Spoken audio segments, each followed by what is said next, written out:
Coming up on Action News, car chaos as hundreds of drivers wreak havoc for police and people all across Philadelphia. Also, raging bulls on the loose. A local rodeo spills out onto the streets of Massachusetts. Action News is next.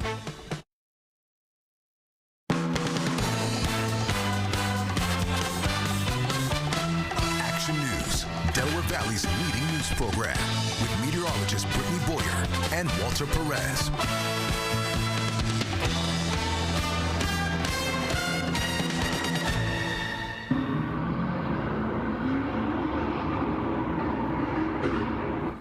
Now at 11, chaos erupts in Philadelphia after hundreds of people stage illegal car meetups in several locations across the city. The illegal activity lasted for hours, injuring at least one police officer. And the police department's warning coming up to everyone involved.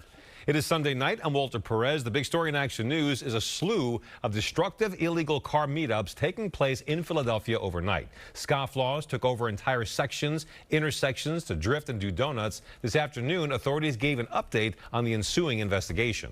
Action News reporter Brianna Gallagher joins us live from Spring Garden with details tonight. Brianna. Yeah, Walter, it was a busy night for police. For hours, these car meetups caused chaos across the city. At times, over 200 vehicles were involved. These skid marks can be seen in different locations across the city. Now, police are investigating a total of 11 incidents. The video from the Citizens app shows car meetups overnight in Philadelphia. It's playing whack-a-mole. I mean, that's the best way to describe it. We hit them at one location, they move to another. Starting at 9:30 in the Northeast, then hitting several locations across the city until 4:30 in the morning. It was a long night for Philadelphia police officers. From our window, we can see them doing the donuts, so we'll look out and just see the smoke coming out. Here at 15th and Market, police say more than 100 cars were drifting into crowds of people. Now skid marks remain over the blacktop.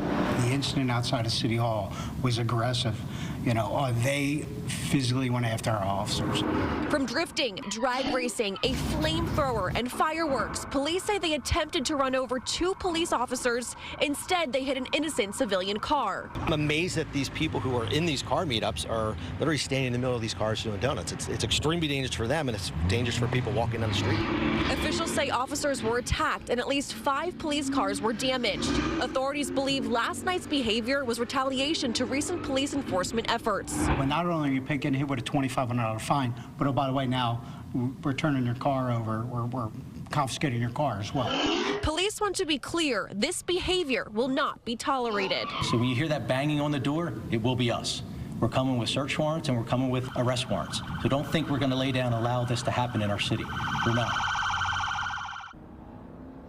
Now, there is a unit specifically for these illegal car meetups. They try and get ahead of what they can. They say last weekend there weren't any. Friday there were a few. Last night there were more. They were aggressive and they lasted longer than they typically do. Now, we know police have a lot of video of these incidents. However, they are asking anyone with additional video or information to please reach out to them. We're live in Spring Garden. Brianna Gallagher, Channel 6, Action News. Walter. Okay, Brianna, thank you. Breaking right now from the Hunting Park section of the city, police are investigating a double shooting near Germantown and West Glenwood Avenues. It happened at about 10 p.m.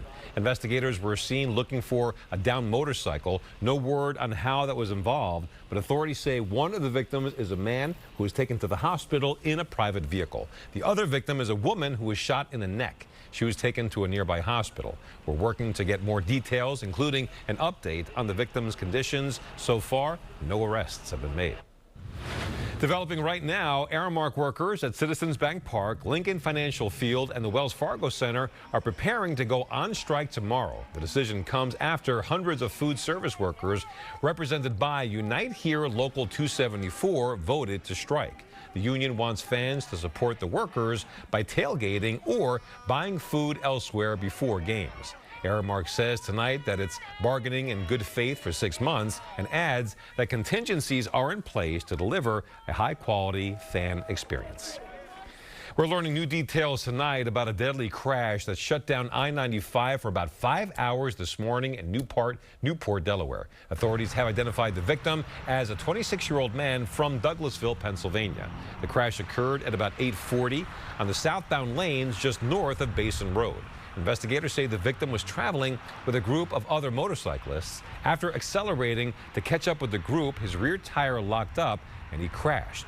He died at the scene. No other injuries were reported. Two teenagers are facing charges in connection with a shooting on the campus of Delaware State University. An 18-year-old man who was a registered student at the school and a 15-year-old resident of Dover are accused of shooting several vehicles and buildings on the night of September 7th. The 18-year-old is identified as Tyrone Harrell, was arrested a couple of days after the shooting. The 15-year-old was not arrested until this past Friday. Nobody was injured during the shooting. All right, time for a check now of the AccuWeather forecast. The first day of fall has arrived and the new season started with sunshine and comfortable conditions. Meteorologist Peyton Domschke in for Brittany with our first check of the AccuWeather forecast. Peyton. Well, the weekend as a whole really was a winner. We had both days unseasonably warm. Average for this time of the year is in the upper 70s. And yesterday, for your final day of summer, we hit 81 degrees. And today, to start fall, we had 79 degrees at Philadelphia International. I hope you've enjoyed the seasonal feel because things are going to start to change over the next couple of days. Right now, though, still pretty mild at 65 for Philadelphia. We have a refreshing air mass in place, really dry air, and really not a breeze to help us out with any of the movement of the air, at least right now. 61 in Trenton, 64 in Allentown, about 70 still in Reading, so holding on to some of that warmth, especially away from the city right now, as some locations through interior South Jersey have actually dropped off into the mid 50s right now, from Tabernacle all the way down to Millville. It's 61 in Middletown, Delaware. The call from AccuWeather for tonight for Philadelphia, we fall back near 60 degrees. The clouds continue to build, and that sets the tone for a cloudier day come tomorrow with a spotty shower chance to the northwest of the I-95 corridor. We've got rain at times through the middle of the week, but it's warmer and brighter by the end of the week and for the weekend. I've got all the details and more, and what you need to know, maybe when to grab the umbrella when that AccuWeather forecast rolls around in just a few, Walter. Hopefully soon. We need the rain. All right, thank you, Peyton. The Eagles played poorly against one of the best teams in the NFL, and they still won. It all came down to the final minutes of the game against the Saints. Jump to the fourth quarter. The score is 12-7 Dallas. 12-7 Saints, I should say. Dallas Goedert with a breakaway 61-yard run, and then Saquon Barkley takes it in for a touchdown. Barkley then gets a 2-point conversion. The Birds walk away with the win, 15-12. I don't know. I don't like these close wins. I don't like the stress. Glad they pulled it out. Hey, it was tight. It was close. At the end of the day, we got what matters. That's a W, right? That's right. A win's a win. Ahead in sports, Goddard and Barkley talk about the final minute of the game along with head coach Nick Sirianni. Happening tomorrow, SEPTA is reinstating its parking lot fees. The transit agency has offered free parking over the past 4 years as they tried to encourage customers to use public transit once again. But not all commuters will have to pay starting tomorrow. Action News reporter Charles Watson joins us live from Fern Rock with details. And Charles, SEPTA is phasing in those fees. Yeah, that's right, Walter. The reinstatement of parking fees will not hit all SEPTA customers at once. Instead, we're told they will be phased into about 6 or 7 stations weekly over the next several weeks. Yeah, I've been enjoying the free parking. It was a nice ride, but come Monday, it's the end of the line for SEPTA riders who have been parking for free on SEPTA-owned surface lots. First in line to ante up will be riders who park in lots at Fern Rock Transportation Center, Jenkintown Wyncote Station, Glenside Station, and Elkins Park Station. Jordan Toy will be one of them. He tells Action News that he parks at Fern Rock Transportation Center daily to get to work and into Center City on the weekends.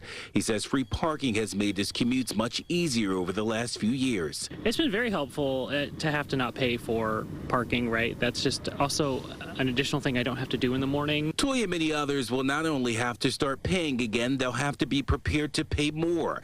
SEPTA says daily parking will double, going up to $2 at SEPTA surface lots and $4 at garages at SEPTA transportation centers in Frankfort, Norristown, and Lansdale.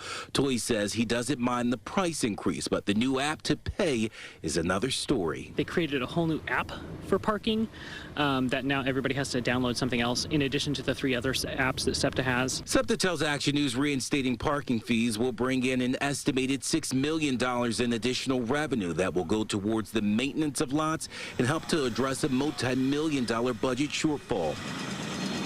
Frequent rider Mesfin Fasil says $2 is far better than the prices he would pay to park in Center City. Go downtown, $15, $17, $18 pay for the parking. This one is fair price. That's it. For a full list of the SEPTA parking reinstatement fee schedule, you can head over to 6abc.com/links. For now, we're live at Fern Rock Transportation Center. Charles Watson, Channel 6, Action News, Walter. Okay, Charles, thank you.